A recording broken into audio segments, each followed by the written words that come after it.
वक्त जने समूरी सिंध बोर्ड जे वर्करन में फातल हुअण सबब वडी तकलीफ में आहे ऐं लखे माण्हू बेघर थी चुका आहिनि ऐं माण्हू इन्हनि बोर्ड मुतासिरनि जी पंहिंजे वित्त ऐं वस आहर हणा वणा मदद करे रहिया आहिनि। तॾहिं अहिड़ी सूरत हाल में कुझु अहिड़ा बि किरदार मौजूद आहिनि जेके इंसानियत खे लॼाए रहिया आहिनि। अहिड़नि किरदारनि मज़ा मेहर शहर जो डॉक्टर अब्दुल हमीद शेख बि हिकु आहे, जंहिं पंहिंजे निजी अस्पताल में बोर्ड मुतासिर ग़रीब ॿारड़े जो घाटे टोड़ फीस एवज़ इलाज कयो ऐं इलाज जे बावजूद ॿारड़ो न बची सघियो। डॉक्टर हमीद शेख गैस्ट्रो जे मरीज़ ॿारड़े जे इलाज जो 9,000 रुपयनि जो बिल ठाहियो ऐं 1,000 रुपया घटि ॾियण ते हिन लाश ज़ब्त करे छॾियो।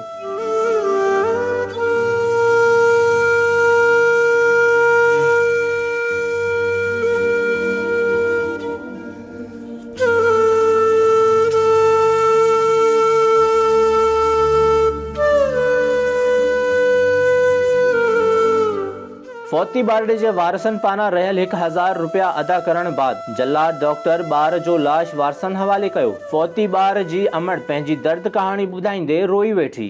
हेलो दोस्तों, अस्सलाम वालेकुम। असां मौजूद आहियूं अब्दुल हमीद शेख जी अस्पताल में, जिते ही सुपरे बंद खां आयल बोर्ड मुतासिरनि जो नंढड़ो फौत थी वियो आहे।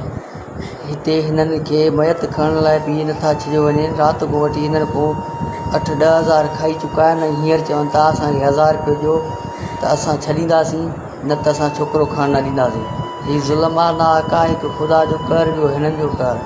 माण्हू वञे त वञे काॾे, अधी छा था चवनि?